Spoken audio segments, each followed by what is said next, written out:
السلام علیکم ورحمۃ اللہ وبرکاتہ۔ محترم ناظرین، جب سے مہنگائی بڑھ گئی ہے تب سے مہنگائی کے نام پر مزدوروں نے مزدوری، ڈرائیور نے کرایہ، ڈاکٹروں نے فیس، دکانداروں نے قیمت اور حکومت نے ٹیکس وغیرہ بڑھا دیے۔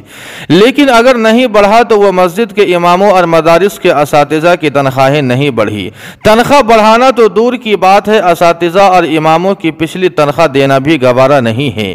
مساجد کے اماموں اور مدارس کے اساتذہ کی تنخواہ کا یہی معیار ہے، لیکن آج کے اتنے مہنگے دور میں دو قدم آگے بڑھ کر اگر کوئی ادارہ اپنے ریٹائر اساتذہ کے لیے پینشن کا اعلان کرتا ہے تو یقیناً یہ قدم بڑا ہی مستحسن اور قابل تعریف و تقلید ہوگا۔ جی ہاں ناظرین کرام، آپ کو سن کر بڑا ہی تعجب ہوگا کہ مدرسہ بیت العلوم سرامیر اعظم گڑھ نے ایک اچھی پیش رفت کی ہے۔ چنانچہ مدرسہ حاضہ کے نائب ناظم مولانا اجود اللہ صاحب پھولپوری نے اعلان جاری کرتے ہوئے لکھا ہے کہ آج ہمارے مدرسے میں عاملہ کی میٹنگ تھی۔ پینشن تو پہلے سے جاری ہو گئی تھی لیکن مکمل نظام نہیں بنا تھا۔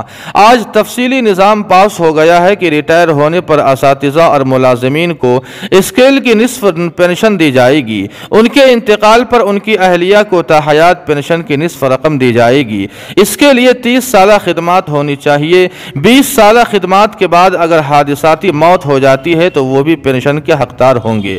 آگے ضرورت کے پیش نظر اس میں اضافہ بھی کیا جا سکتا ہے۔ ناظرین کرام، یقیناً یہ قدم بڑا ہی مستحسن اور قابل تعریف و تقلید ہے۔ اس لیے آج کے دور میں ہر ادارے کے ذمہ داران کو چاہیے کہ اپنے اساتذہ اور ملازمین کی تنخواہوں کا اولاً معیار بڑھائے اور حسب استطاعت اگر ہو سکے تو اپنے ریٹائر اساتذہ کے لیے پینشن بھی جاری کرے تاکہ وہ کسی کے محتاج بن کر نہ رہیں۔ اللہ پاک جملہ ذمہ داران کو جزائے خیر عطا فرمائے اور تمام محبین مدارس کو اپنی شایان شان جزا اور بدلہ نصیب فرمائے۔ آمین ثم آمین یا رب۔